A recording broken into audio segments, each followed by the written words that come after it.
She heard screams echoing down the corridor, and before she could react, a firm hand grabbed her by the waist. "Quiet," a deep voice murmured in her ear, "or they'll find us." Her heart pounded. She turned her face just enough to look at him and whispered, "There is no man alive who can command me." But he is not just any man, he is a wolf. And in that instant, he discovered something unexpected. The stubborn, rebellious orphan was far more than she appeared to be. She was exactly the kind of woman capable of turning a king's world upside down. Chapter 1. The scent of leather and iron filled Kira's lungs as she blocked a horizontal strike, her arm trembling from the impact. The soldier in front of her was twice her size, but she pivoted with precision, dodging the blade and countering with a sharp kick to his ribs. The man staggered, and she seized the moment to disarm him with a swift twist of her wrist. He dropped to his knees, gasping. "Again," she ordered, her steady voice slicing through the cold morning air. The soldier looked at her with a mix of respect and exhaustion, but he obeyed. Kira showed no mercy in training. She could not afford to. Being a woman in a kingdom where swords were considered a male privilege demanded more than skill. It required proving her worth every single day, without exception. Around the training yard, other guards paused to watch, some with veiled admiration, others with poorly concealed doubt. Kira ignored them all. She had learned long ago that words did not change minds, only actions did. The air carried the biting chill of the Northern Kingdom, and she was grateful for it. The cold kept the mind sharp and the muscles alert. She adjusted her stance, boots planted firmly in the packed dirt, when an unusual movement caught her attention. Riders were approaching the main gate, banners snapping in the wind. She frowned. It was not a trading caravan day. "Who are they?" she asked the soldier she had just knocked down. He got to his feet, brushing dust from his trousers. "Must be the visitors from the south. The king is expecting an alliance." Kira felt something uneasy settle in her stomach. Alliance meant marriage, and marriage meant Princess Cecilia, her lady, would have her fate sealed. She watched the riders draw closer. There was something different about them. The way they moved, the almost feral confidence in their posture. Then she saw their leader, a tall, broad-shouldered man whose presence seemed to pull the air from everything around him. Even from a distance, Kira felt a chill slide down her spine. Who is he? The thought came unbidden, irritating. She forced her gaze away and returned to training, but the sensation of being watched did not leave her. Cassian dismounted with the effortless grace of someone born to command. The Northern Kingdom was smaller than his own, but strategically valuable. An alliance with King Edmund would secure the borders and grant access to the trade routes his kingdom desperately needed. An arranged marriage. Simple. Practical. Political. He had not even met the princess. Arthur, his beta and closest advisor, stepped beside him, eyes scanning the yard with a predator's focus. The castle is well fortified, impressive for such a small kingdom. Cassian nodded, but his attention was elsewhere. In the training yard, a figure moved with the fluidity of a deadly dance. A woman. He frowned, sharpening his senses. It was uncommon to see women fighting, especially not with that intensity. She spun, blocking a strike, and for a brief second the sun lit her face. Delicate features marked by fierce determination. Dark hair tied in a loose knot, strands escaping and sticking to her sweat-dampened forehead. And those eyes, even from a distance, Cassian could feel the force in them. His inner wolf stirred, restless. "Arthur," he said without taking his eyes off her. "Find out who she is." Arthur followed his gaze and lifted a brow. "The one in the training yard?" "Yes." Cassian was escorted to the chambers prepared for him, but his thoughts remained tangled with the image of her in the yard. There was something about her. "Control yourself," he warned inwardly. You are here for duty, not distraction. Yet as he changed for dinner with King Edmund, he found his eyes drifting to the window, half expecting to see her again. Night fell quickly over the castle, bringing with it a dense silence Kira never fully trusted. She patrolled the corridors with silent steps, one hand always close to the dagger at her waist. Cecilia was in her chambers, guarded by trusted men. But Kira did not relax until she was certain everything was secure. Male voices echoed down the corridor from the great hall. The dinner must have been ending. She avoided that wing of the castle. She had no interest in mingling with nobles and their games of false courtesy. She was about to turn the corner when a scream tore through the night. Kira froze. Her heart slammed against her ribs. Another scream followed, along with the unmistakable clash of metal on metal. She ran toward the central courtyard, dagger already in hand, instincts fully alert. Chaos greeted her. Guards lay fallen, some unmoving, others dragging themselves along the ground with wounds. Masked figures rushed through the corridors, looting, destroying. Kira spotted one trying to break down the door of the east tower and did not hesitate. She launched forward, spinning to build momentum before delivering a precise kick to the invader's ribs. He dropped with a muffled grunt. Two more emerged from the shadows. Kira blocked the first strike, pivoted, and sliced the second man's arm. Blood sprayed, but she had no time to think. Another attacked from behind. She felt the danger. There were too many men for her. More were coming. She would not manage alone. She needed to get out, or she would die. So she turned and sprinted down the side corridor, and was yanked backward. A powerful arm wrapped around her waist while a large hand clamped over her mouth, smothering the protest she was about to shout. Her body was pressed against something solid and warm. A stone pillar concealed them from the looters rushing past. Quiet, a deep voice murmured in her ear, so low it was nearly a growl. Or they'll find us. Every muscle in her body tightened. Who the hell? Then the scent hit her. Pine and wet earth, something wild and untamed. Not one of the guards. She tried to struggle, but his grip only tightened, firm without hurting. You're far too beautiful to be out of bed at this hour, he continued, his low tone laced with arrogance that made Kira's blood boil. Leave this to the men. Rage flared inside her like a sudden blaze. Kira twisted her head and sank her teeth into the hand covering her mouth. He made a low sound, more surprised than hurt, and she seized the moment to wrench free. She turned to face him, breathless, and froze when she saw who it was. The visitor from the south, the man who had led the riders earlier. His eyes were almost golden in the flickering torchlight, and something in them made her stomach knot strangely.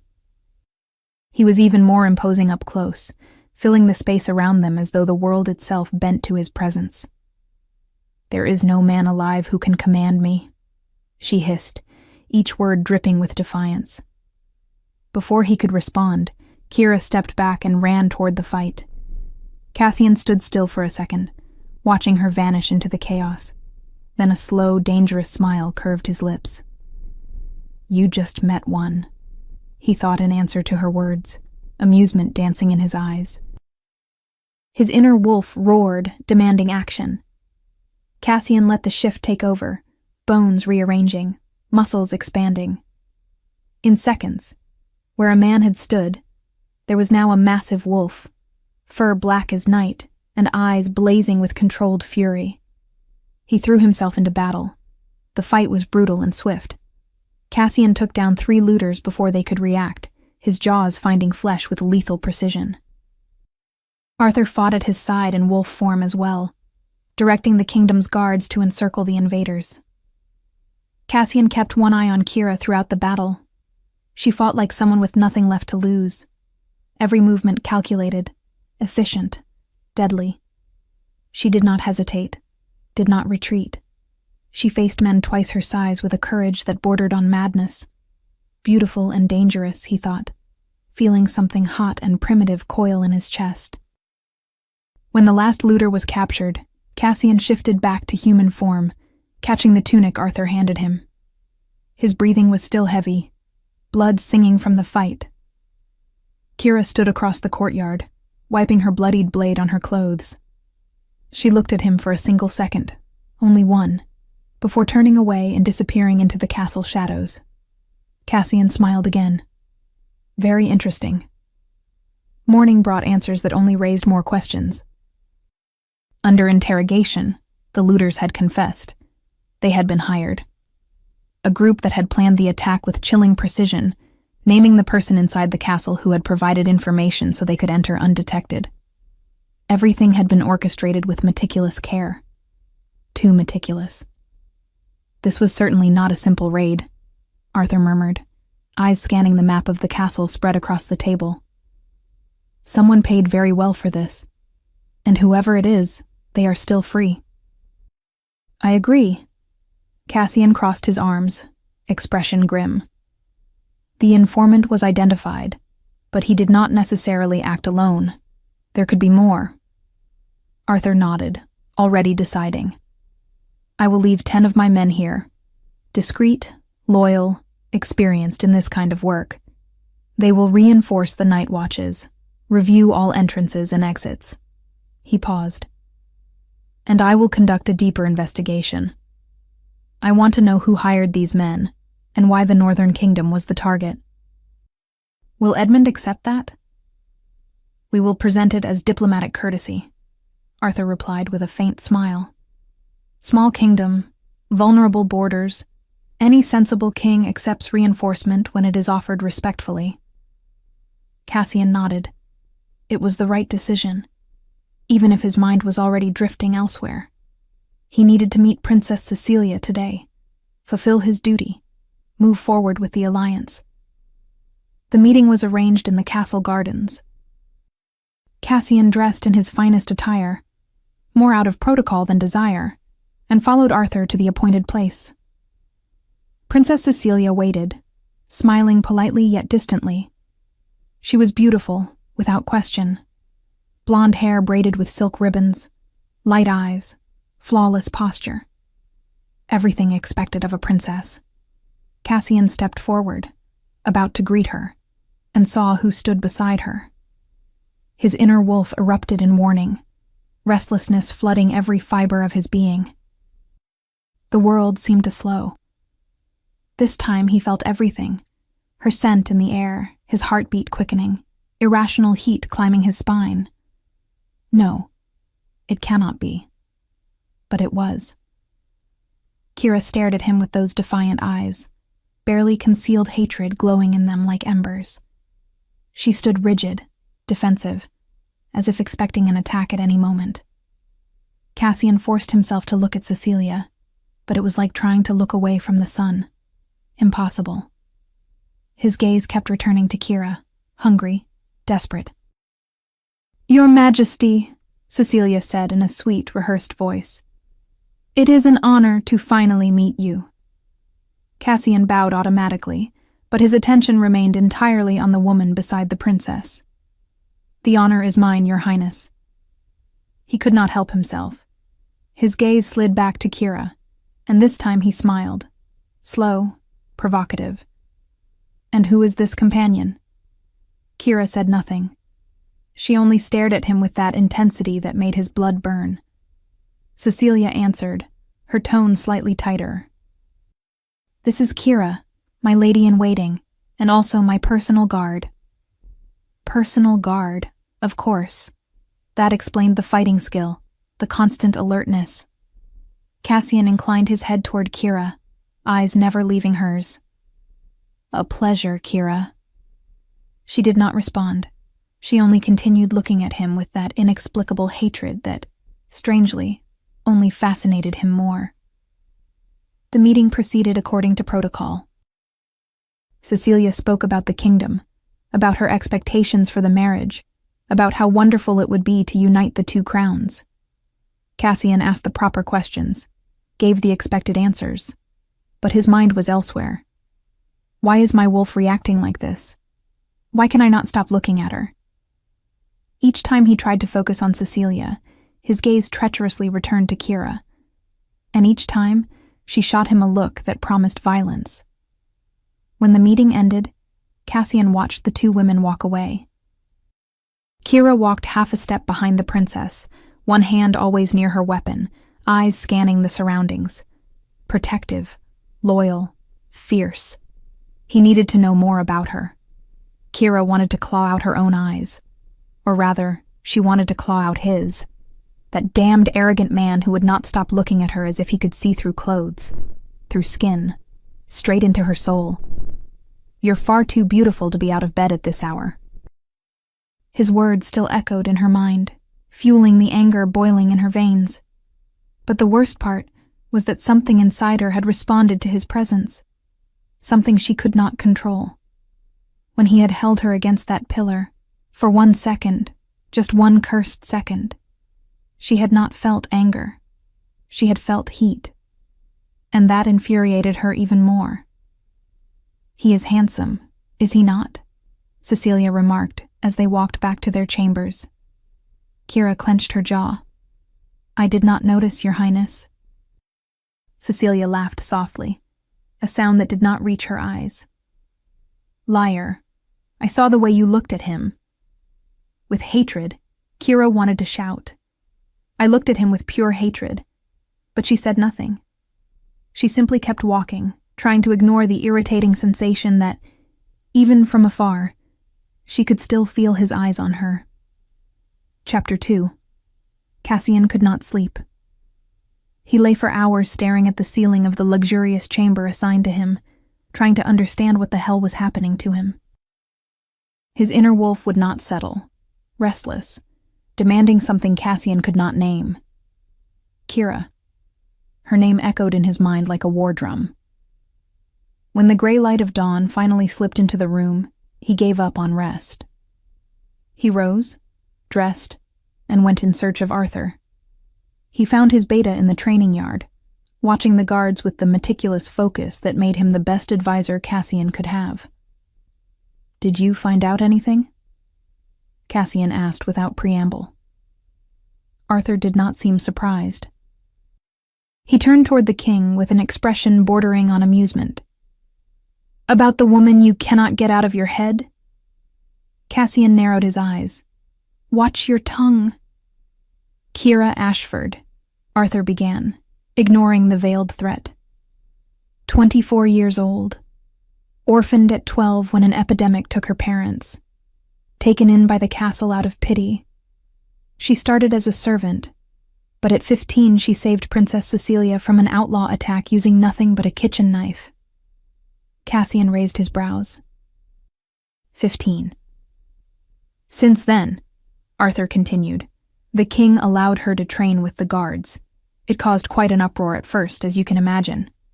A woman wielding a sword is not exactly well received, not even here in the north. But she silenced them all. She is one of the best fighters in the castle, loyal to the princess, sleeps in the chambers beside hers, trusts no one else with Cecilia's safety. Loyal, skilled, brave. Each detail only fed the fire burning inside Cassian. "Anything else?" he asked, keeping his voice controlled. Arthur hesitated. "The guards say she has never shown interest in anyone, neither man nor woman. It is as if she is made of ice." Something primitive and possessive coiled in Cassian's chest. He closed his eyes and drew in a slow breath, trying to organize the chaos inside him. When he opened them again, a frightening certainty burned there. "Arthur." His voice came out lower, rougher. "She is my mate." The beta went still.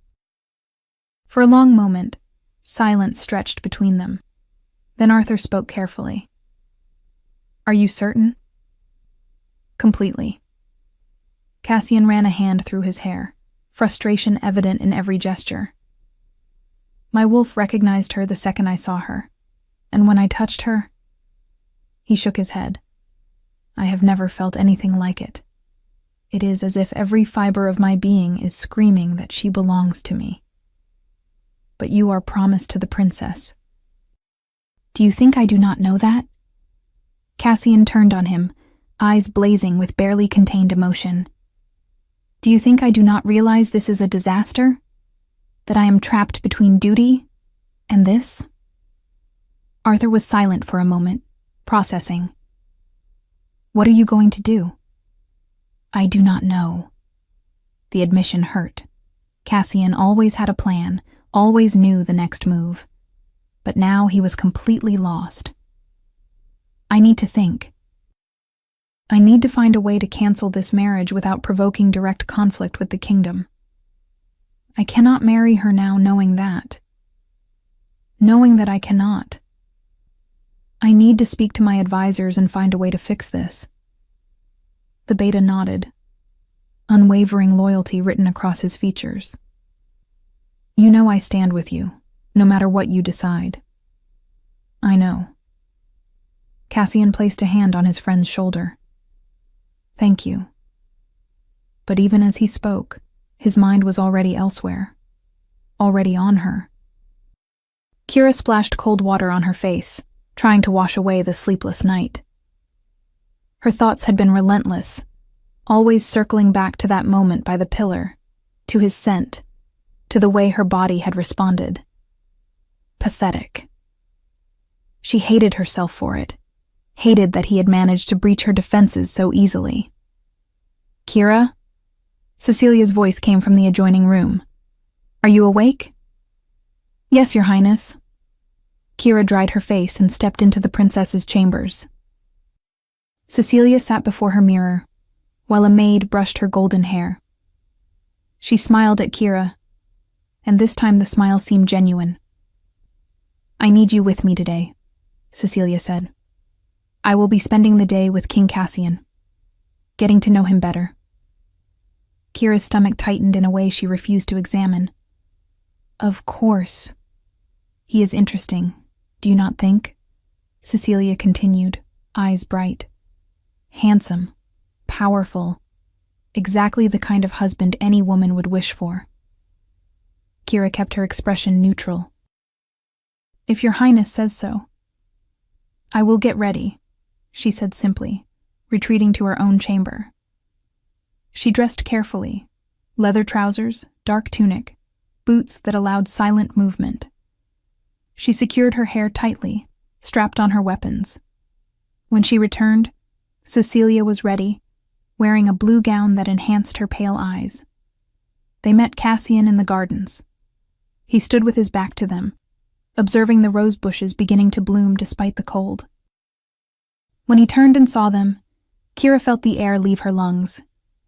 In daylight, he was even more striking.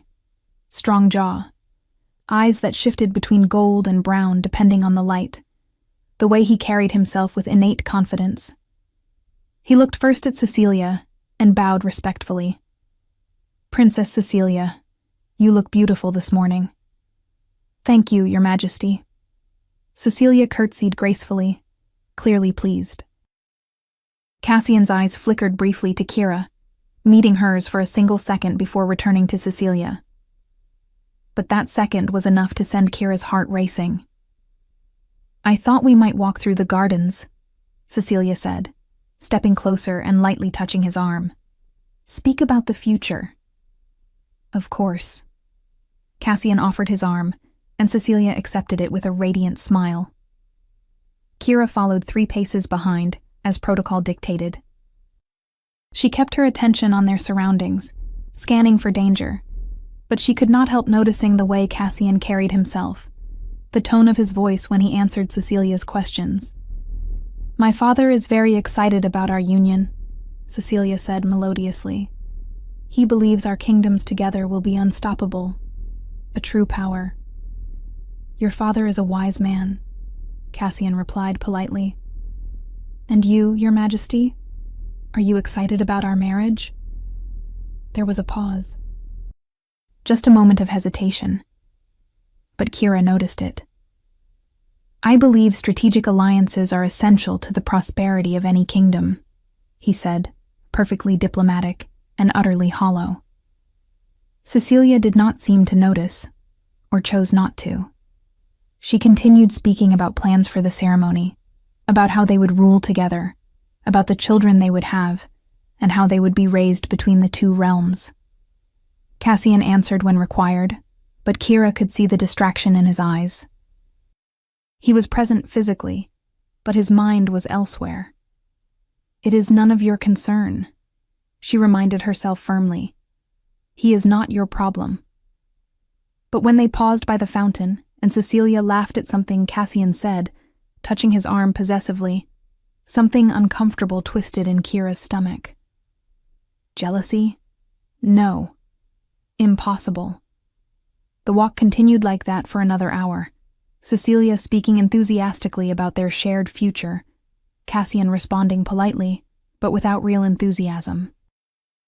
And Kira trailing silently, trying not to think about how those hands had held her waist the night before.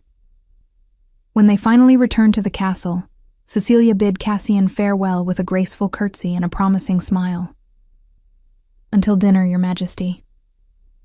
"Until dinner, Princess." Kira did not look back as she followed Cecilia, but she could feel his gaze on her, burning through the back of her tunic. The following days fell into a torturous pattern. Cecilia continued her meetings with Cassian, always accompanied by Kira.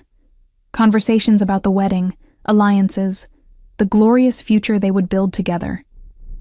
Cassian maintained a mask of polite interest, but never fully committed.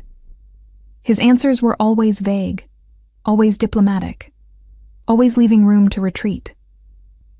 Kira remained in the shadows, observing, protecting, trying to ignore the way her heart accelerated every time Cassian entered a room.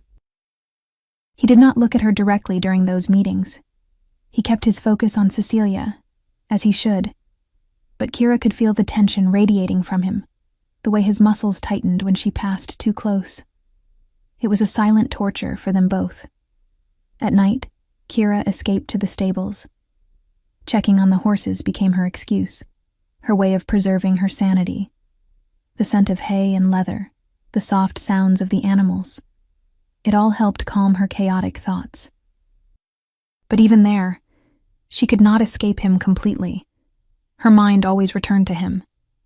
The way he had held her, the way his voice had sounded in her ear, the terrifying second when she had wanted to surrender completely to that embrace.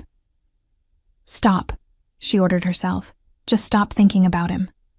But it was like trying to stop breathing. Cassian was losing his mind. Every minute beside Cecilia was a lie. Every conversation about marriage, about a future together, about children they would never have. It was a farce slowly suffocating him. Because while Cecilia spoke, all he could think about was Kira, the way she had bitten his hand, the fury in her eyes, the strength with which she had fought during the attack. She was pure fire, and he was burning.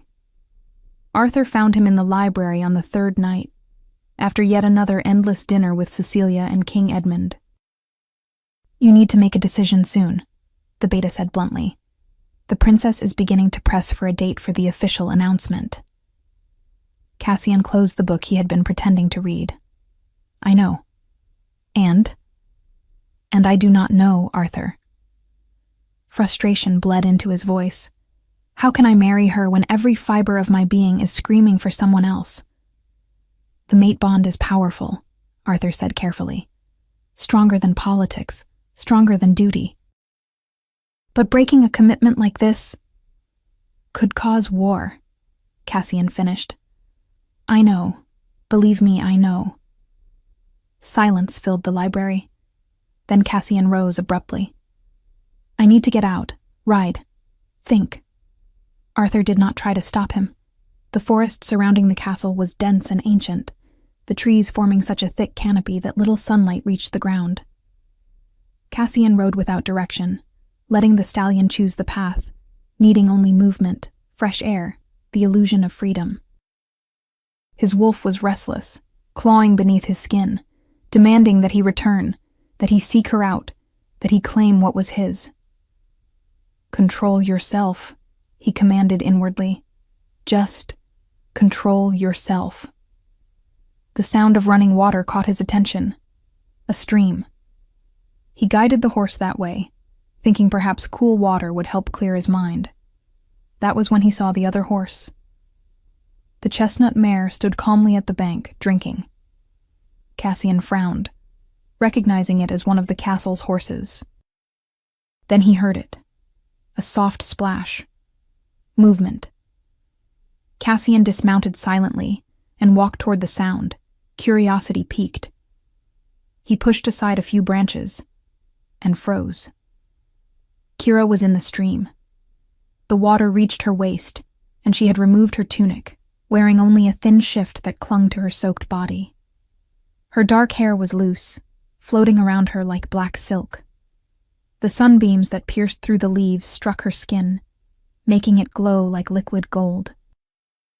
She was washing her face, eyes closed, completely unguarded. Cassian forgot how to breathe. He had never seen her like this, relaxed, vulnerable, free of the armor of anger and defiance she always wore. She was utterly breathtaking. His wolf roared inside him. Mine. He should leave. Let her be. Turn around and return to the castle. But his feet moved forward.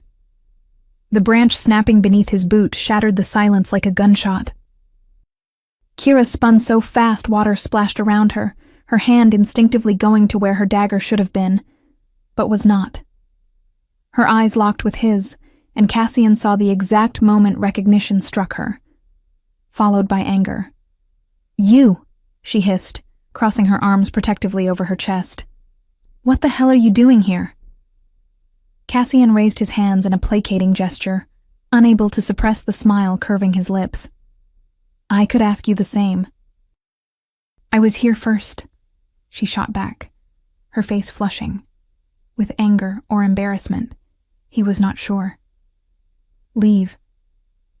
Technically, he said, stepping closer to the bank, but keeping a respectful distance. This forest belongs to King Edmund, so neither of us should be here without permission. You are being pedantic, and you are adorable when you are irritated. Her eyes flashed. Adorable? I will...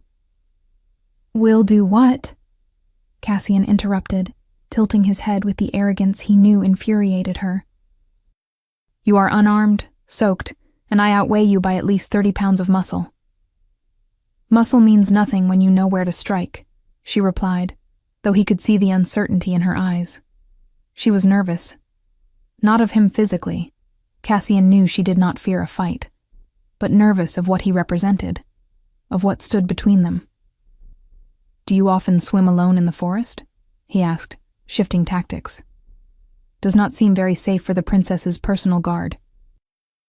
I can take care of myself. I saw, the night of the attack. He stepped closer to the bank.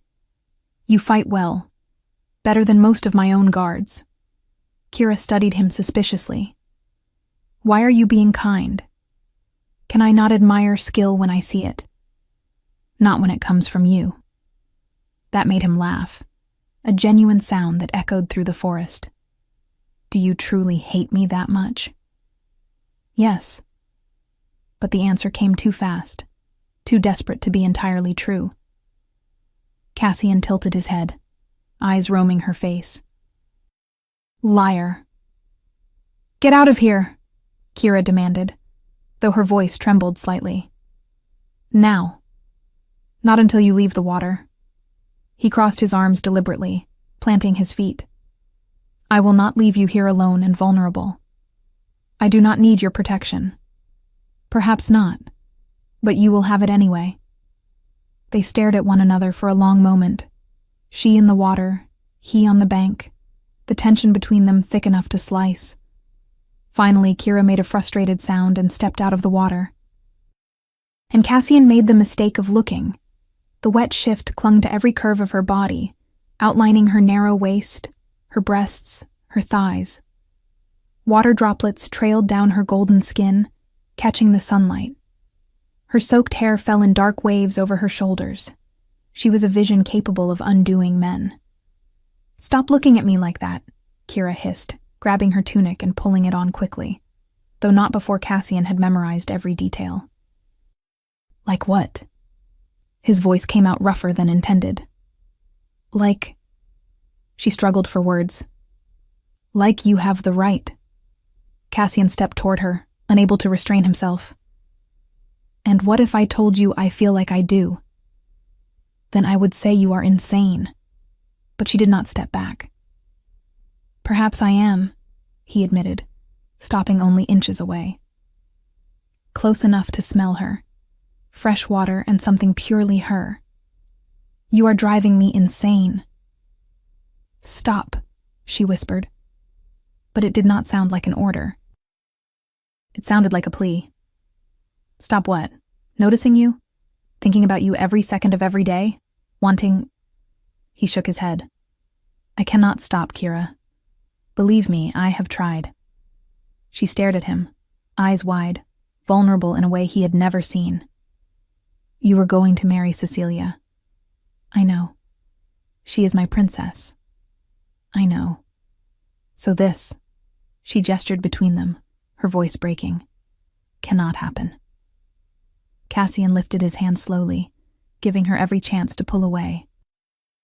When she did not, he touched her face, fingers tracing the line of her jaw with a reverence that surprised him. You are beautiful, he said simply. So incredibly beautiful it hurts to look at you. Kira closed her eyes, and he saw a tear slip free. Do not do this. Please, do not make this harder. Harder would be staying away. He leaned in, bringing his face closer to hers. Cassian. His name on her lips was his undoing. He kissed her. It was not gentle, as it should have been. It was desperate, hungry, like a man who had finally found water after days in the desert. His lips claimed hers with an urgency that startled them both. Kira froze for a single second, only one, before melting against him. Her hands tangled in his hair, pulling, demanding more.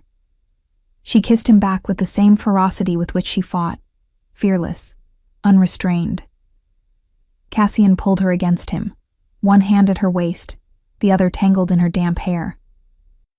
She fit against him as if made for it. Mine, his wolf roared triumphantly. Finally mine. The kiss deepened, tongues meeting, teeth grazing lips. Years of loneliness, of never finding someone who made his heart race. Everything exploded in that single kiss. But Kira shoved him hard against the chest, without warning, and before he could react, her hand sliced through the air. The crack of her slap echoed among the trees. He did not dodge, did not step back. He simply stood there, head turned slightly from the impact, lifting his hand slowly to his face, fingers touching the skin that burned. A slow, dangerous smile curved his lips. Do not complicate things, Kira said, her voice steady, though threaded with a crack she could not hide. You should not strike a king, he replied, voice low and rough. Kira stepped closer, eyes locked on his without flinching. What are you going to do about it? The silence that followed was heavy, dense. Cassian studied her, chin lifted, defiant gaze, that impossible spark that set him ablaze, and felt something tighten painfully in his chest. She is going to kill me, he thought, and I will let her. Before he could answer, Kira turned and mounted her mare in one fluid motion. Then she rode off, galloping back toward the castle without looking back. Cassian remained at the edge of the stream, hand still on his face, smile still on his lips. Kira rode as if demons chased her. Perhaps they were. What have I done? What have I just done? She had kissed Cecilia's betrothed, betrayed her princess, and slapped him. And the worst part, the part that made her want to scream, was that she did not regret it. That kiss had been everything. More than she had imagined, more than she knew was possible. It was as if every part of her had finally found its place. But he is not yours, the cruel voice of reason reminded her. He never will be. When she reached the stables, She handed the mare to one of the grooms and ran to her chambers. She needed distance, time to think, to process what had happened. But as she passed Cecilia's rooms, she heard the princess's voice. Setting the date for the announcement. My father is growing impatient. Kira froze. Cecilia was speaking to someone, likely one of the other ladies in waiting. Nausea rose in Kira's throat. What have I done? She continued to her room, shut the door, and slid down against it until she sat on the floor. The tears came then. Hot, bitter, relentless. Because she knew the truth. It did not matter how fast her heart raced when he was near. It did not matter that the kiss had felt like the most right thing she had ever experienced. None of it mattered. Because he belonged to Cecilia. And Kira could never take what was not hers. What neither of them knew was that, at that very moment, Cecilia stood in her chambers, gazing out the window, a thoughtful expression on her face. She had noticed the way Cassian looked at Kira. Of course she had. She was not a fool. And for the first time in her life, Princess Cecilia felt something ugly and dark coil in her chest. Jealousy. She touched the necklace around her neck, a gift from her late mother. She rolled it between her fingers, thinking. Cassian was hers. The marriage was arranged. The agreement was made. And if Kira thought she could take that from her, well, Cecilia smiled, a cold, calculated smile. Kira was about to discover who truly ruled that castle. Moira, she called, and one of the younger servants appeared in the doorway. Yes, Your Highness? I need you to do something for me, Cecilia said, her voice sweet as poisoned honey. And it must be discreet. The girl nodded, eyes wide. I want you to follow Kira, Cecilia instructed. Every night, and report to me everything she does, whom she speaks to, where she goes. Everything. Do you understand? Yes, Your Highness. Good. Cecilia turned back to the window. You may go. When she was alone again, her smile widened. Let us see how far your loyalty truly goes, dear Kira. Chapter 3. The next 3 days were a refined kind of torture. Kira saw Cassian everywhere, in the corridors, in the gardens, during meals. And each time, it felt as though the air was sucked from the room. Their eyes would meet for seconds too long, heavy with everything they could not say aloud.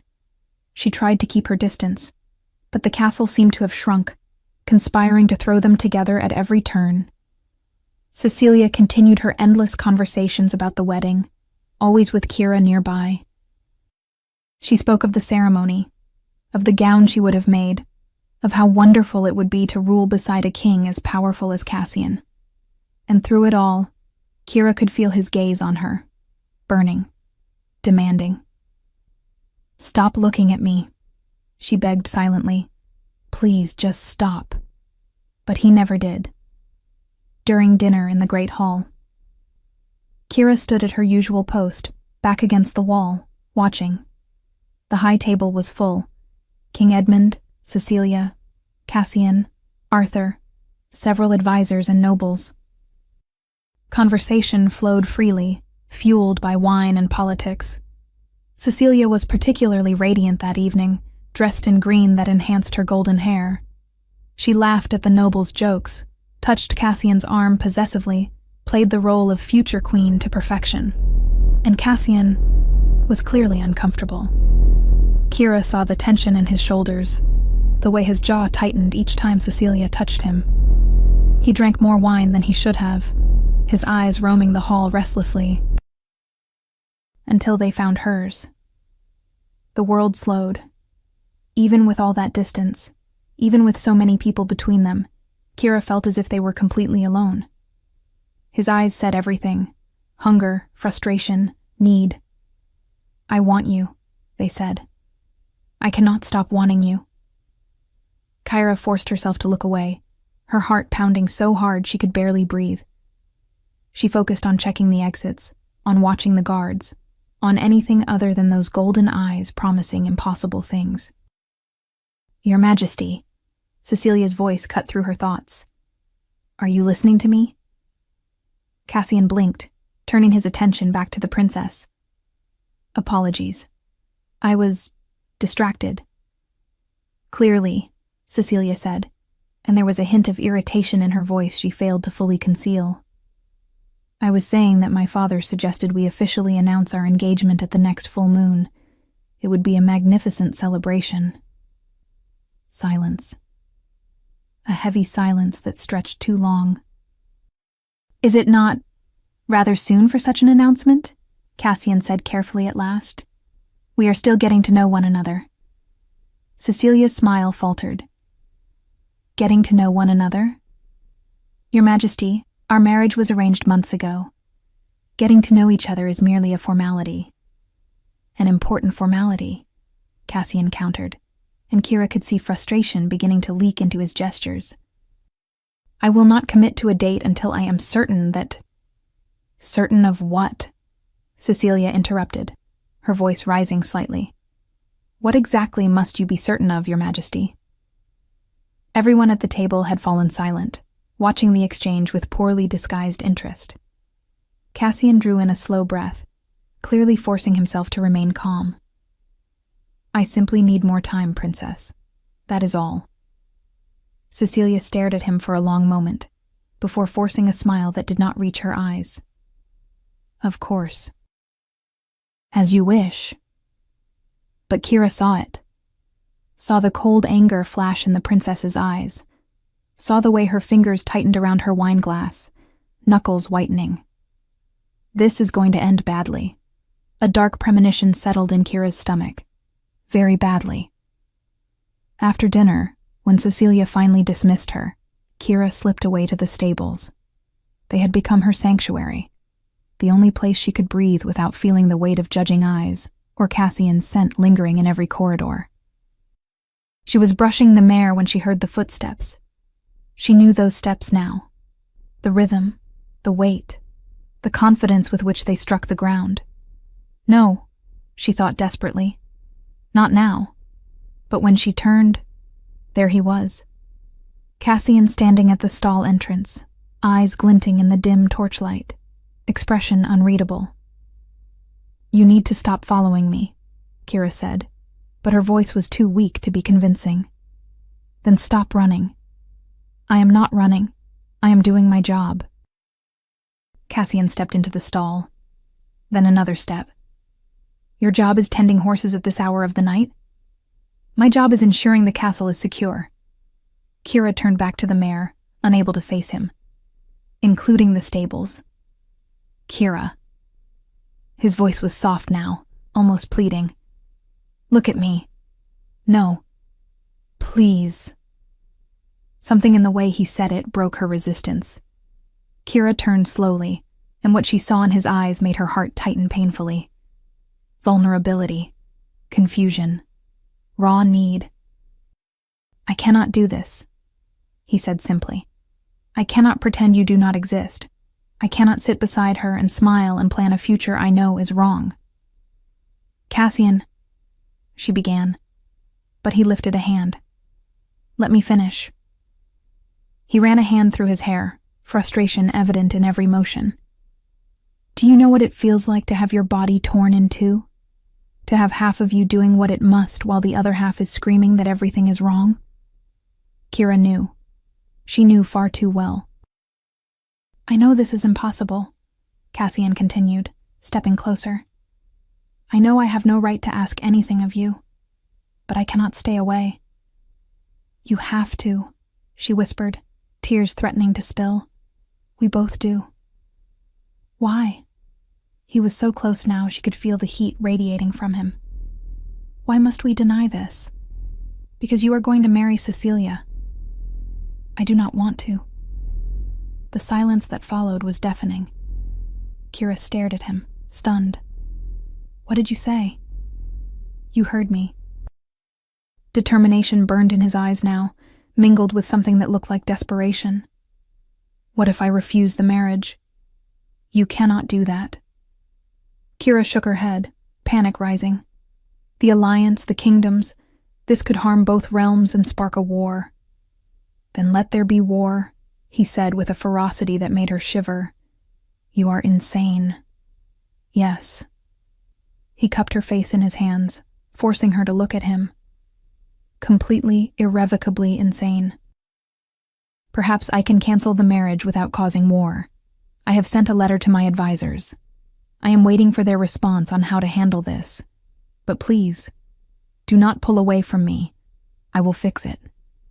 Cassian, do not... But he was already leaning in, capturing her lips in a kiss that stole whatever protest she had left. And Kira kissed him back. It was different from the kiss at the stream.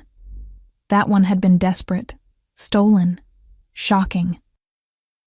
This one was deliberate, conscious, a choice they were both making despite knowing the consequences. His hands slid to her waist, pulling her against him. Kira wrapped her arms around his neck, fingers burying in his hair. The kiss deepened. Cassian gently pressed her back against the stall wall, his body fitting against hers in a way that made every nerve ignite. His hands traced her back, her hips, as if trying to memorize every curve. Gods, Kira, he murmured against her lips, voice rough. You are undoing me. Welcome to the club, she replied, dragging him back into another kiss. They lost themselves in one another, hands exploring, lips tasting, bodies moving in a dance as old as time. The crunch of hay beneath their feet, the scent of leather and horse, none of it mattered. There was only them. Cassian lifted her effortlessly, and Kira wrapped her legs around his waist, feeling every muscle against her body.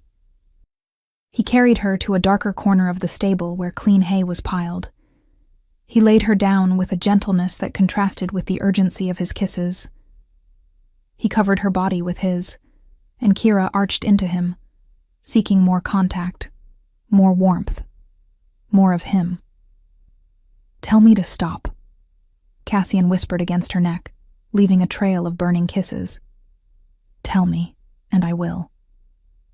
Kira knew she should. Knew this was madness, betrayal, impossible.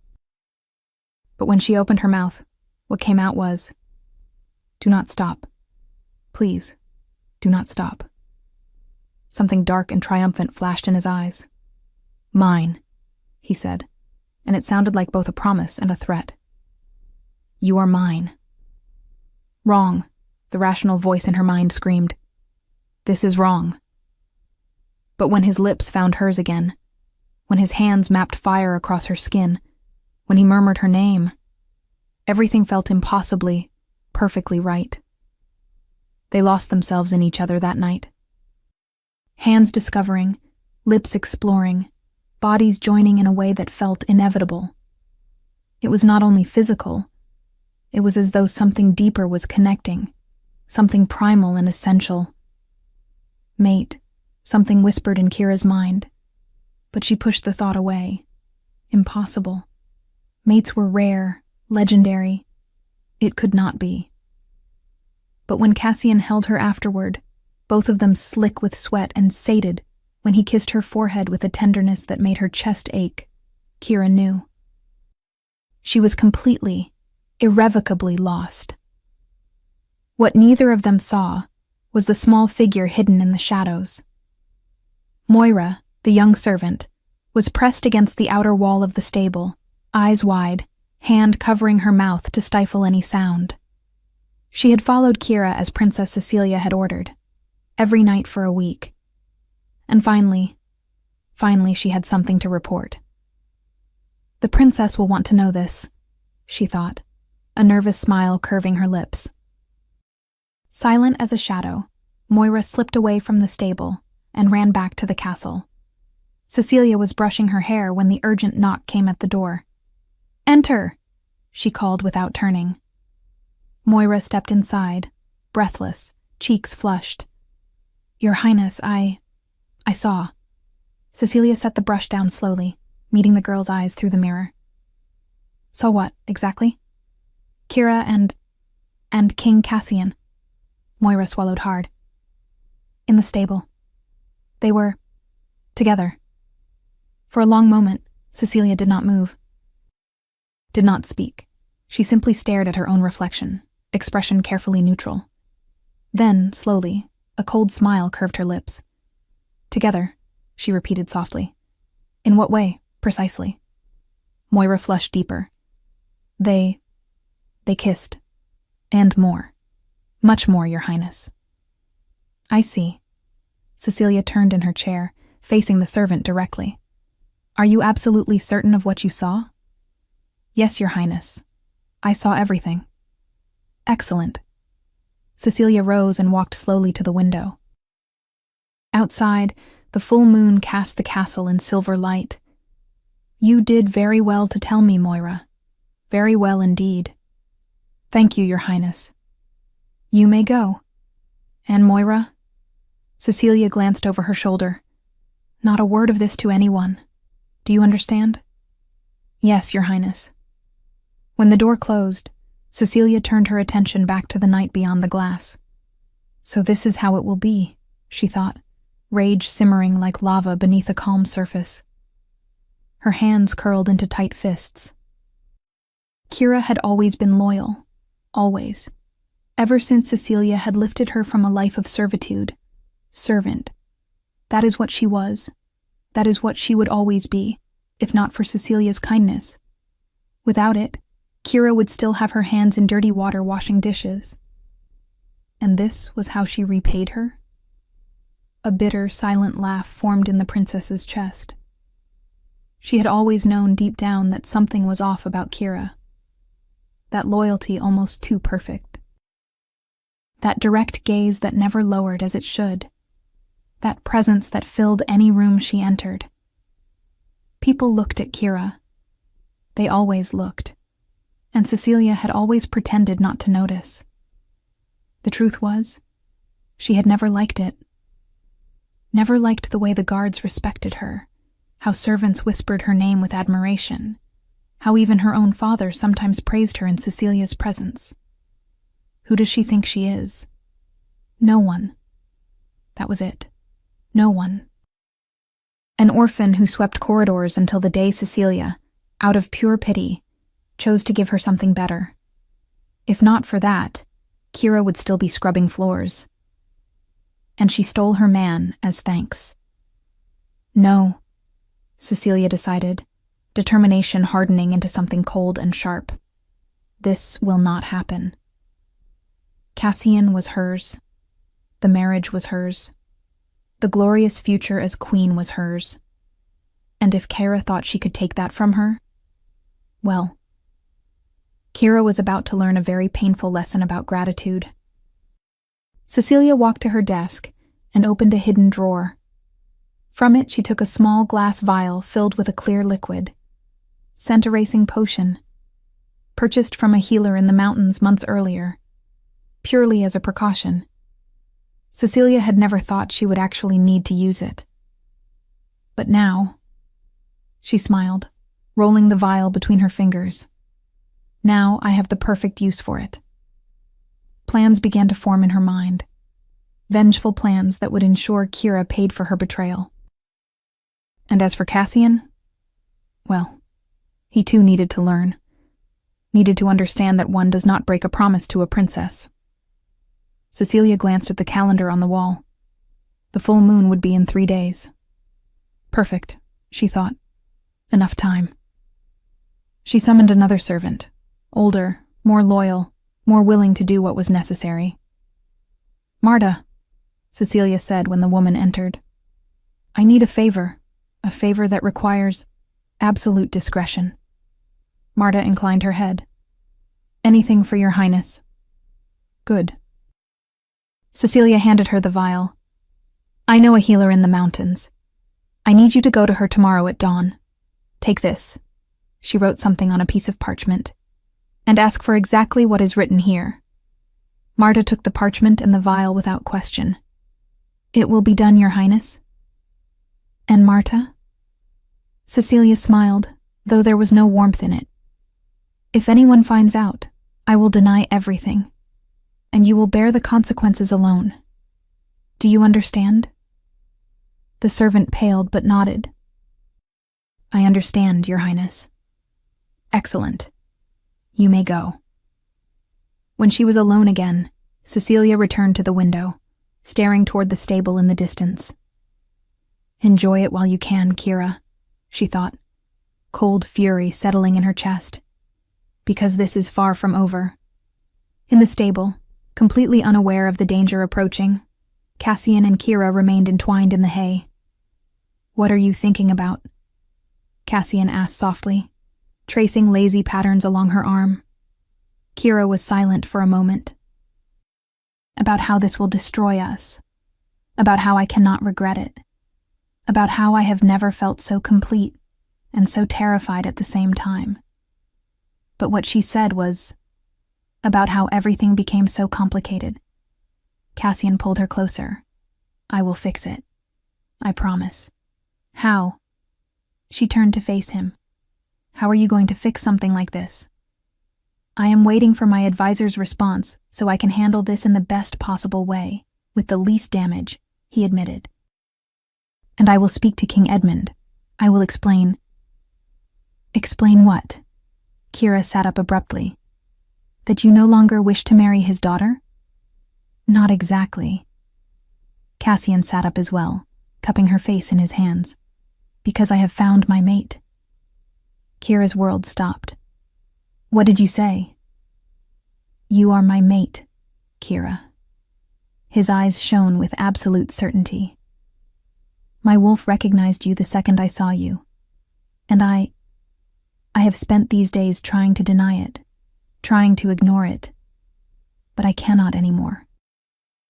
"That changes nothing. You are still promised."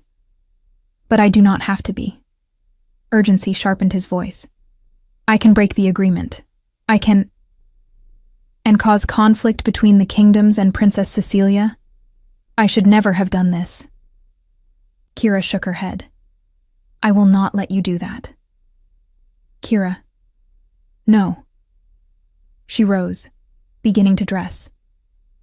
This was a mistake, a wonderful and terrible mistake, but a mistake nonetheless. Cassian stood as well, frustration evident in every line of his body. "It was not a mistake, and you know it." "What I know," she said, forcing firmness into her voice even as her heart shattered, "is that you are going to marry Cecilia, and I will remain her guard. And this," she gestured between them, "will never happen again." "You do not believe that?" "I have to." She finally looked at him, letting him see the tears in her eyes. "Or I will leave for somewhere else. I do not know if I can endure all this." Before he could respond, she fled the stable, running back toward the castle. Chapter 4. Kira could not sleep that night. She lay in her narrow bed staring at the ceiling, her body still humming with the memory of Cassian's touch.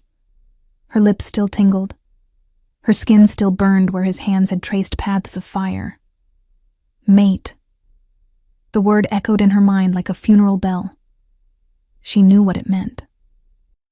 Mates were sacred among shifters, a bond that transcended choice, dictated by fate, by the gods, or by whatever force ruled the universe. When a wolf found his mate, nothing mattered more. Nothing else mattered at all. But how could it be true? How could she, an orphan, a nobody, be a king's mate? And even if it is true, the cruel voice of reality whispered, "What does that change?" Cassian was still promised to Cecilia. There were still kingdoms to consider, alliances to maintain, wars to prevent. Love, or destiny, or whatever that was not enough to overturn politics. When the sun finally rose, Kira got up with an aching body and a soul worn thin. She dressed mechanically, tied her hair back, strapped on her weapons. Another day pretending everything was normal. Another day lying to everyone, including herself. She knocked on Cecilia's door as she did every morning. "Come in," the princess's voice called from within. Kira pushed the door open and found Cecilia already awake, seated by the window with a cup of tea in her hands. There was something different about her this morning. Something in her eyes Kira could not quite name. "Good morning, Your Highness," Kira greeted, keeping her voice neutral. "Good morning, Kira." Cecilia smiled, but it did not reach her eyes. "Did you sleep well?" The innocent question made guilt explode in Kira's chest. If she knew, if she had any idea what I did. "Yes, Your Highness." "Good." Cecilia took a sip of tea, never taking her eyes off Kira's face.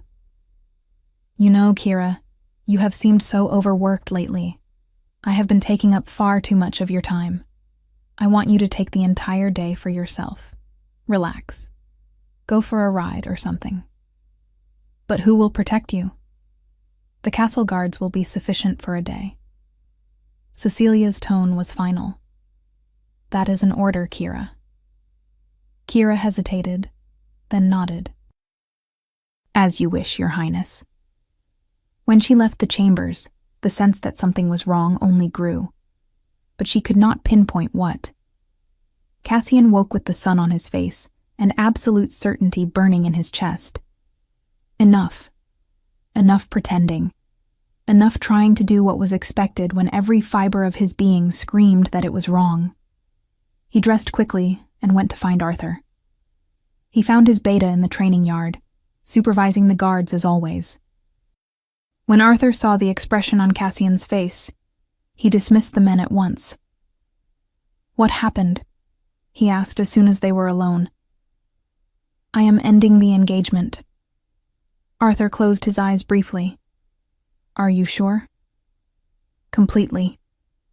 Cassian dragged a hand through his hair. "I cannot marry her, Arthur. Not when Kira is my mate. It would be a betrayal of everything I am. King Edmund will not accept that easily, and the advisors still have not answered." "I know." Cassian squared his shoulders. "But I will offer compensation. Gold, land, trade agreements. Anything but this marriage." Arthur studied his king for a long moment. "And if he refuses? If he considers it a breach of honor? Then we will face the consequences." The determination in Cassian's voice was unshakable. "But I will not live a lie. Not when I have found the one who makes my wolf scream." The beta nodded slowly. "What will you do now?" "I will speak to Kira first. I need to convince her. Then I will go to King Edmund." Cassian turned to leave, but paused. "And Arthur, prepare our men, just as a precaution." "Understood." Cassian left the yard with his heart pounding. He looked for Kira in the usual places, the watchtower, the armory, the gardens. Nothing. He asked the guards. No one had seen her. He went to her quarters and knocked.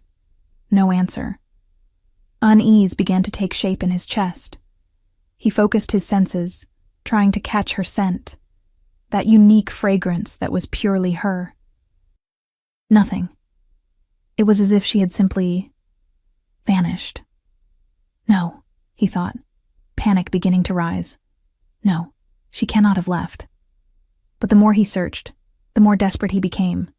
No trace, no scent, as though she had never existed. Finally, frustrated and sliding into real panic, Cassian went to Cecilia's chambers. He knocked harder than necessary. "Come in," Cecilia's sweet voice replied. Cassian opened the door and found her seated by the hearth, calmly embroidering. She looked up and smiled, a smile that did not match the coldness in her eyes. "Your Majesty, what a surprise." "Where is Kira?" he demanded without preamble. Cecilia blinked, the picture of confusion. "Kira? I do not know. I gave her the day off. Why are you looking for her?" "I need to speak with her." "About what?"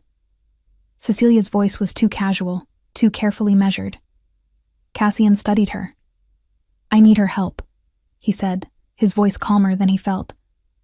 "Interesting." Cecilia set her embroidery aside. "And why would you do that without consulting me? She is my guard." "Because..." Cassian took a step into the room. Silence stretched between them, heavy and dangerous. "I cannot hide it anymore," Cassian said, already determined to confess everything right then and there. But Cecilia rose slowly. "I know my fiancé was with my guard in the stables like two animals in heat." The cruelty in the words made Cassian take a step back. "Cecilia, no." She lifted a hand. "You do not need to explain." "Mate," Cecilia interrupted softly. Cassian froze. "You know." "I know everything." She turned toward the window, her shoulders dipping slightly, her voice suddenly tired. "I have known longer than you imagine." The silence that followed was strange. Cassian watched her, expecting an explosion. Tears, shouting, the fury he had assumed was inevitable. But it did not come. Are you not angry?" he asked, unable to hide his surprise.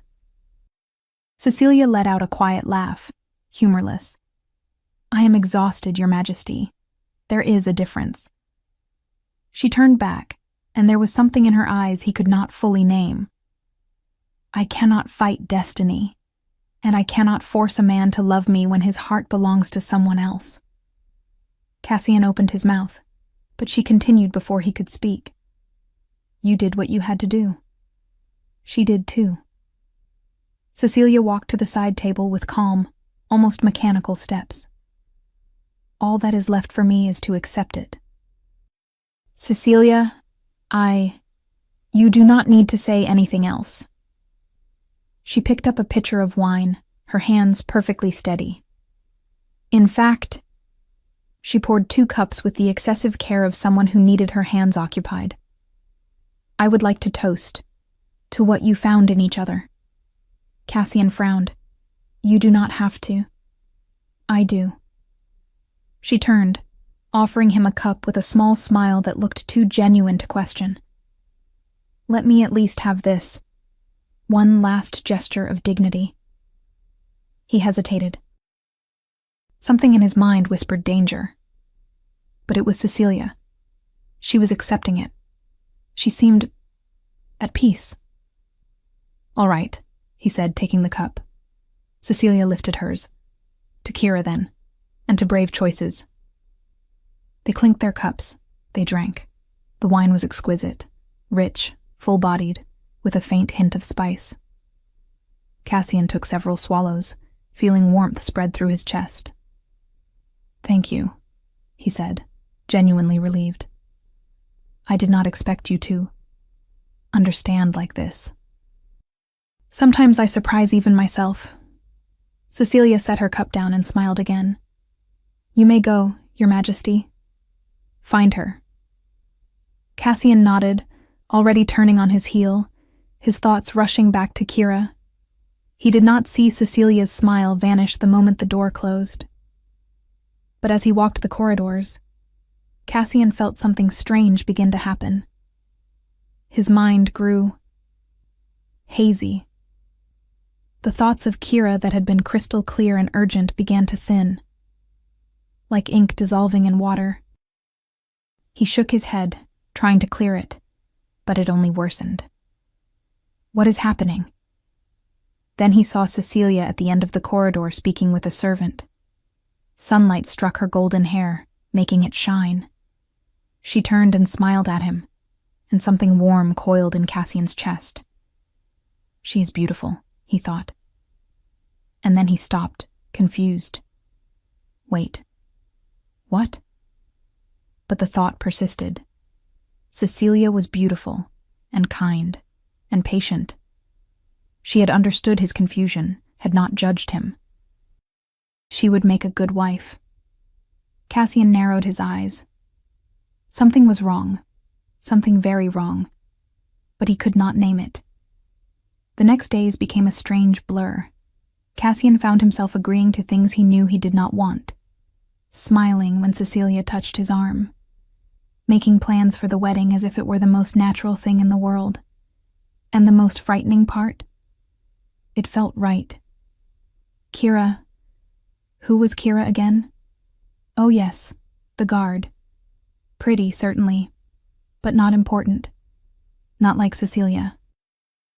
Cecilia is what matters, his fogged mind whispered. Cecilia is the one you love.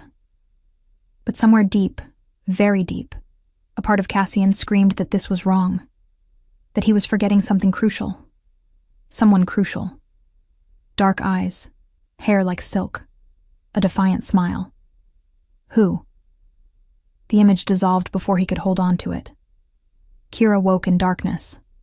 Her head throbbed, her mouth was dry, and she had no idea where she was.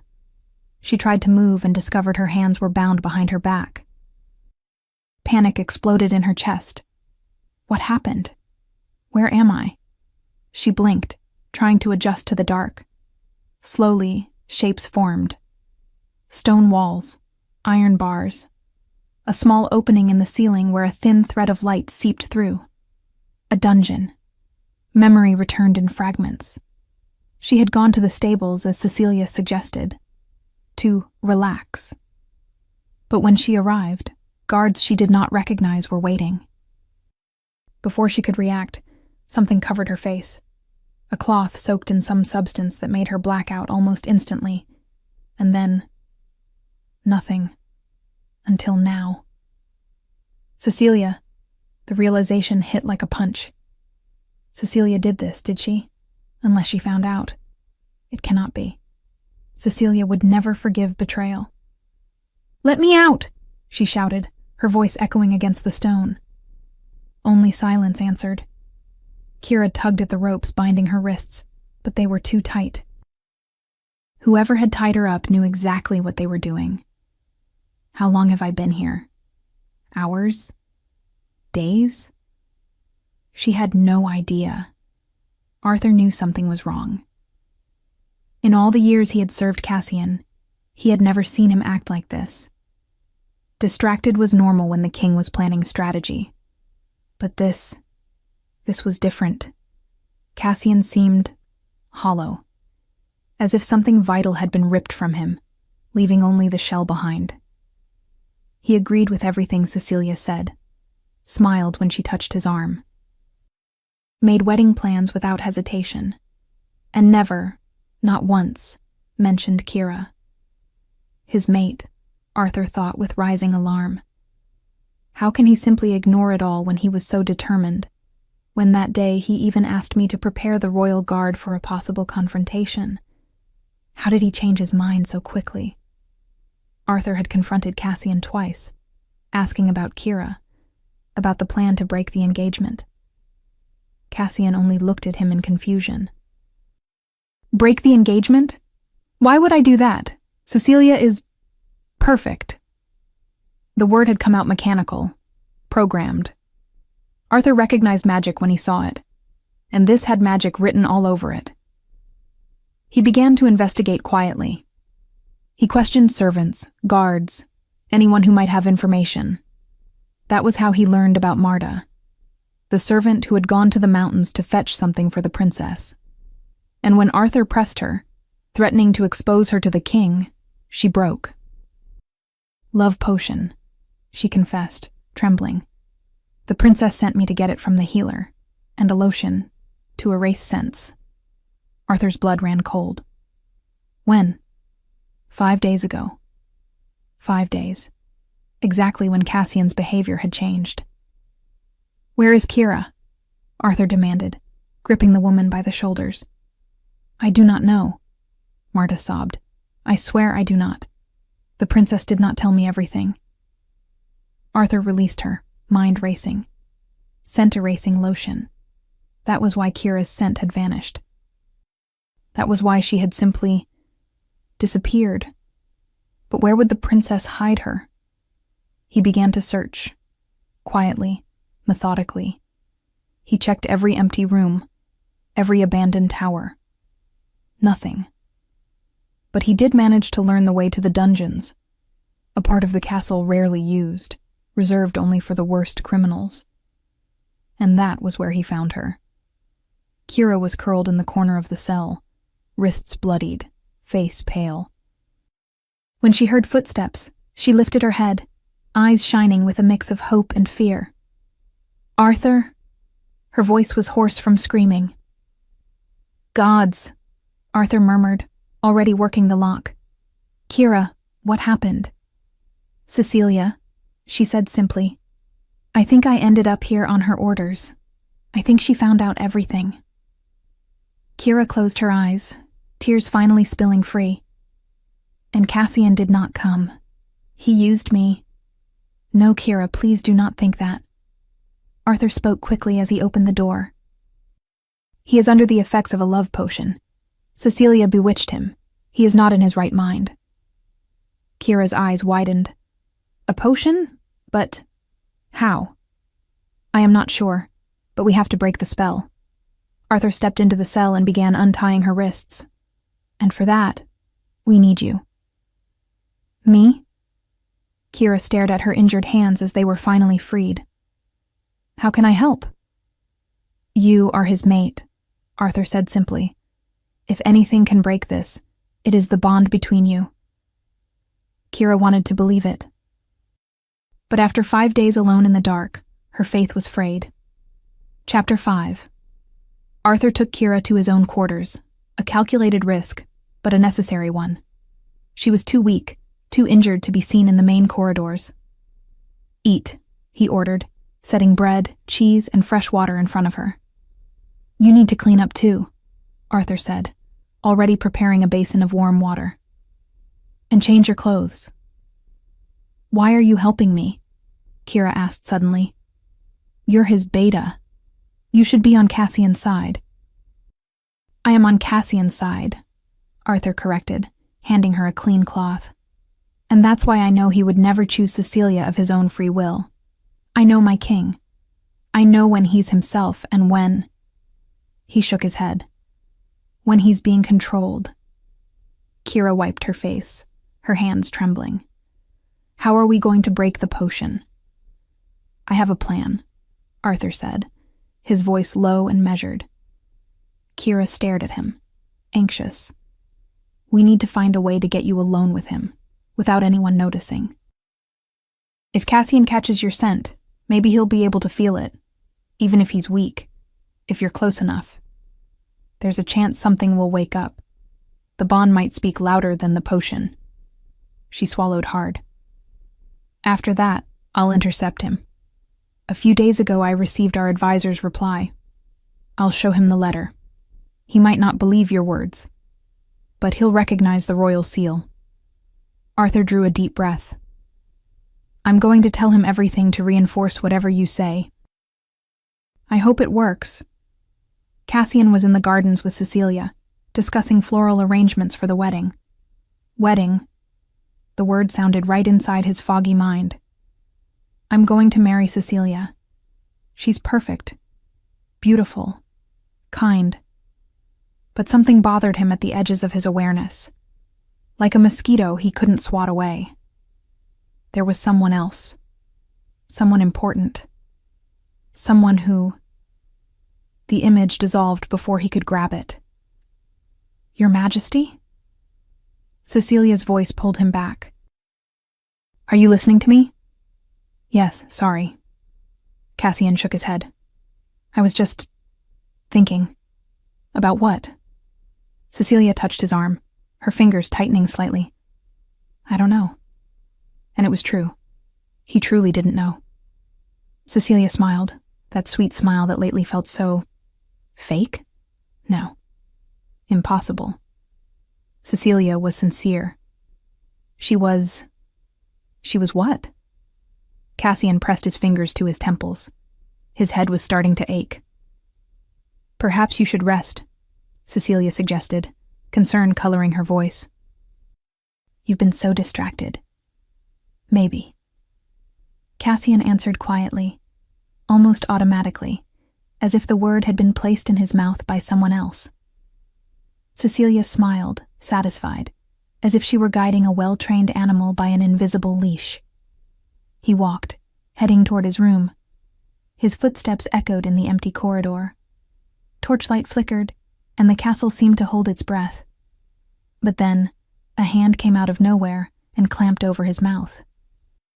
Cassian tried to react on instinct, but his body didn't respond with its usual ferocity. His mind was slow, fogged. Even so, his heart slammed in his chest. He was yanked backward, dragged into the shadow of a column. A firm arm locked around his waist, pinning his back against a smaller body. And in that second he realized. It's a woman. The scent hit first. Not sweet perfume. Something real. Fresh.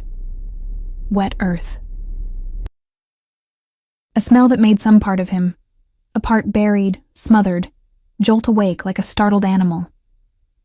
Quiet, the voice whispered in his ear, low, urgent, almost a growl.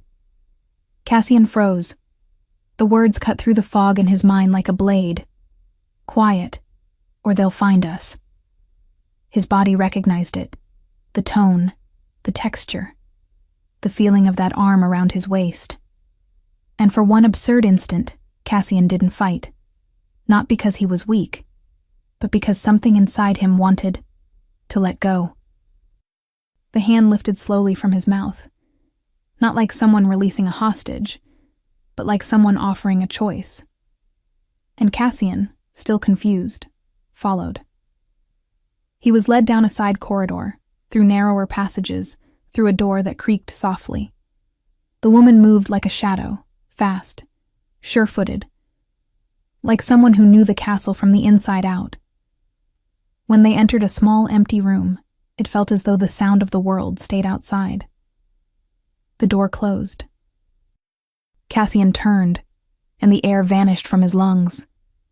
Kira, she was there, alive, pale, with her hair loose, eyes burning with a shine that mixed pain and fire.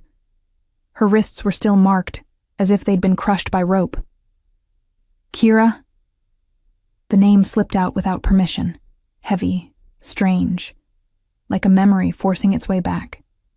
She stepped closer, her head unbowed. You don't remember, do you? Her voice shook, but not with fear. With restraint. With anger held back by sheer force of will. Cassian frowned, his chest tightening. It was like trying to hold water in his hands. Images came and went.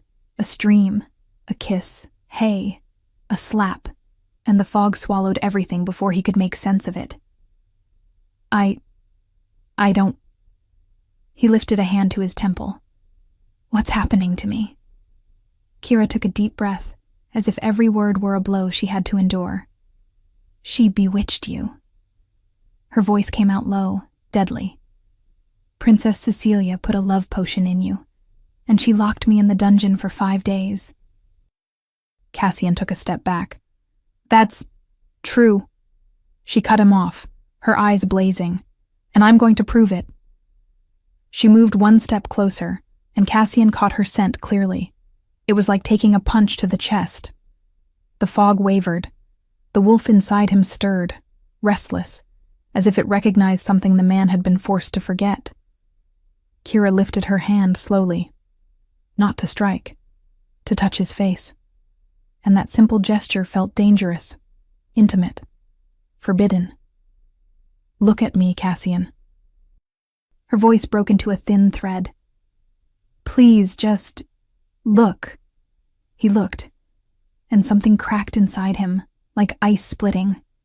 His mouth opened without sound. Kira swallowed her sob. You called me your mate. The word hit Cassian like thunder. Mate. His body reacted before his mind. Memory returned in violent flashes. The pillar on the night of the attack. Him holding someone, her teeth sinking into his hand. Dark eyes. Furious. Beautiful. And then the truth, raw and cutting. He was being controlled. Kira. His voice came out rough. What did they do to you? She smiled without humor, tears shining. Cassian took a step and stopped, as if he were afraid of being fooled again. Kira crossed the distance herself. Don't think, she whispered. Just feel. And before his mind could build another excuse, she kissed him. In the first second, it was only shock. In the second, the world exploded. The fog shattered like glass. Memories crashed back like an avalanche. The stream, the stable, the way she said his name, the way her body fit against his like destiny. The wolf roared inside him, furious, awake, whole. Mine. When Cassian yanked her hard against him, it was like grabbing his own life back. And Kira, trembling against him, could only whisper, I had to bring you back. The fog around Cassian's mind splintered like glass. Memories flooded back. Every moment with Kira, every touch, every word. The way his wolf had roared the instant he saw her, the absolute certainty that she was his. And with the memories came rage. Cecilia bewitched him, imprisoned Kira. Cassian deepened the kiss, pulling Kira against him as if he couldn't bear to have her far from him for even one more second. When they finally broke apart, they were both shaking. Kyra, he said, his voice rough. The fury exploding inside Cassian was primal, absolute. His inner wolf roared, demanding blood. She's going to pay. I swear she will... Later. Kira set a hand on his chest, steadying him. First, we need to make sure the spell is completely broken. Cassian covered her hand with his. It is. I can feel it. You brought me back. I know, but she might try again, so don't drink anything she offers. Kira smiled through her tears. You're mine. Always have been, Cassian vowed, and always will be. But before they could say more, the door burst open. Well, well, Cecilia's voice slid into the room like a sharpened blade. Who managed to slip free, or did you have help? She entered slowly, face cold, eyes burning with contained fury. It doesn't matter, she continued, folding her arms. You're going back there, Kira, for the crime of using magic against your princess. Cassian's mind was still unsteady, the potion not fully dissolved. He felt something wrong inside himself, as if he were still vulnerable, exposed, fragile in a way he would never admit. But when Cecilia pointed at Kira with disdain, something in him reacted. An instinct. A roar. Before he could speak, footsteps echoed in the corridor. Heavy, coordinated. Cassian's royal guard entered, and behind them, Arthur. The silence turned heavy. Arthur stopped beside Cassian, posture impeccable. Princess Cecilia. His voice was firm as stone. You are under formal accusation of using forbidden magic and unlawfully imprisoning a mate. He paused briefly. Not just any mate, the king's mate. Cecilia laughed, a hysterical, disbelieving sound. He's my fiancé. The agreement was made. He belongs to me. The only person I belong to is Kira. Cassian's voice came out low, cold, still slightly dragged by the potion's after effects, but filled with authority. Arthur continued. I obtained the official response from the advisors of the Southern Kingdom. Under the ancient laws, when a king finds his mate, he has the immediate right to review any previous marital agreement. Cecilia went pale. The agreement then becomes a matter decided between the parties involved, and no kingdom may force a marriage when a recognized mate bond exists. Arthur took a step forward. Furthermore, it is considered a grave crime to attack, imprison, or magically manipulate a king's mate. That constitutes an attempt at political weakening and diplomatic aggression. The air seemed to vanish from the room. That, Arthur concluded, grants legal advantage to King Cassian. Cecilia took a step back. You can't do this. That was when another voice spoke. I beg you. King Edmund entered. He had heard everything. He was pale. And then, to everyone's surprise, he dropped to his knees. Cassian froze, Your Majesty, Edmund said, voice breaking. My daughter is young, impulsive. She didn't know she was your mate. She didn't understand the gravity of it. I beg you not to turn this into war. Cassian felt fury surge. She knew. She knew exactly what she was doing. He opened his mouth. But before he could speak, he felt Kira's hand wrap around his. Firm, determined. She squeezed. Don't do this, please, she begged with her eyes. He looked at her, and he saw something there that wasn't weakness. It was honor. She committed no crime, Kira said, her voice calm despite everything she had suffered. There was no way she could have known. Cecilia's eyes widened. In a way, she hadn't known. That night, when she tossed out the word mate as a provocation, it had been nothing but a bluff, an instinct. She'd seen the way he looked at Kira and gambled big. And when the king didn't deny it, she knew she'd been right. But admitting that now could incriminate her. If they officially confirmed she knew, it would be a direct attack against a king's mate. A grave crime. But Arthur answered. Kira may not have known when the bond formed, he said, his cold, suspicious gaze locked on Cecilia. But that doesn't change the facts. He stepped forward. Even so, you endangered a woman's life by locking her in a dungeon. You manipulated a king's mind with a love potion. You engineered all of it with forbidden magic. His voice hardened further. I heard your confession myself, and there are witnesses to the purchase of the potions. Silence fell like stone. Edmund closed his eyes. Cecilia, is it true? She hesitated, only for a second. But it was enough. Cassian was ready to crush that kingdom politically, ready to use the advantage granted by law. But Kira squeezed his hand again. Harder. She looked at Edmund. Your Majesty, she said softly, for many years I had shelter in this castle. I was nobody. Your daughter, one day gave me more than survival. Cecilia stood perfectly still. I don't want war, Kira finished, her voice steady despite everything. Or revenge. That's not what will strengthen kingdoms. She took a deep breath before continuing. We don't have to turn a mistake into destruction. All of us failed from the beginning, out of pride, fear, impulsive choices. But we can still fix this, with honor, without blood. Cassian looked at her and thought, like a true queen. Edmund bowed his head, devastated. I owe you more than apologies. Arthur spoke with final firmness. The accusation will be recorded, but it is for King Cassian to decide whether he wishes to pursue it. All eyes turned to Cassian. He drew a deep breath, the last of the potion's haze finally dissolving completely. Your crime will be handled within your own kingdom, he declared. But the engagement is dissolved, and any future agreement will be purely diplomatic. Cecilia went white. Edmund nodded, defeated.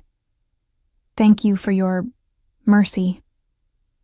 Then Cecilia was taken away by her father, before she could do something reckless and make everything worse again. When they were alone, Cassian finally pulled Kira into his arms.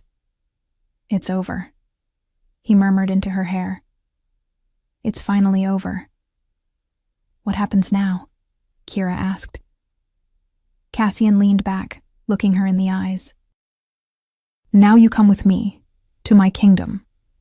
Cassian, no, he interrupted gently. You can't stay here.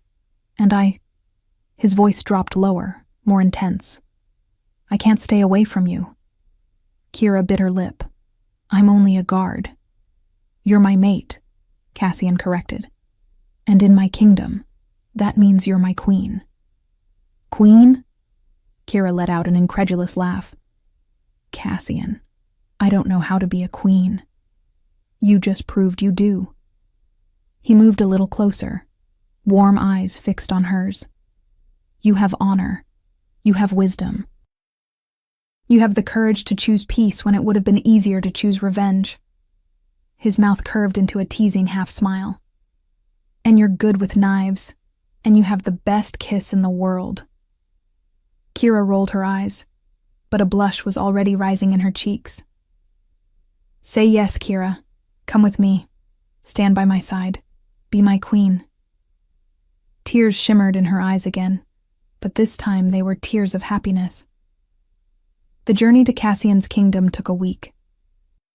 When they finally crossed the gates of the southern kingdom, the news was already spreading faster than the horses. The great hall of the southern kingdom was packed. When Cassian entered, Kira at his side, there was no doubt everyone there already knew something had changed. The king had returned different, steadier, more whole. He stopped at the center of the hall. My people, his voice echoed as strong as ever. I went north to secure an alliance. I return with something greater than any treaty. He laced his fingers with Kira's. I found my mate. The murmurs were immediate. This wasn't a political choice. It wasn't strategy. It was destiny. And I am not king enough to defy what the gods decree. He walked a few steps, taking her with him. No agreement is worth more than the truth. Then he looked at Kira. This woman confronted me when everyone else obeyed me. She bit me when I thought I could control her. She challenged me when I needed to be challenged. A faint smile curved his lips. She will not stand behind me. She will stand beside me, as my equal. Silence. Then Arthur dropped to one knee. My queen. One by one, the others followed. Kira felt the weight, not of a crown, but of the choice. She was no longer the orphan. She was no longer the guard or a lady in waiting. She was queen. Days later, settled in the castle, the sun sank behind the trees of the forest surrounding the kingdom. Kira stood with her back to him, watching the horizon when Cassian approached.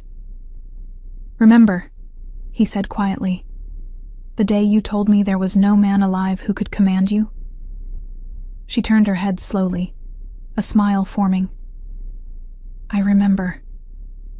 He stepped closer, golden eyes gleaming with mischief. Look at you now. She arched one eyebrow. Now I command you. Kira let out a scoffing laugh. Oh, you command nothing. He feigned outrage. I don't? The one who commands you is me. Cassian laughed, that open, living laugh. Yes, he admitted without hesitation. You command, and I'll do anything for you. The silence grew thicker. He slid his fingers along her neck. May I?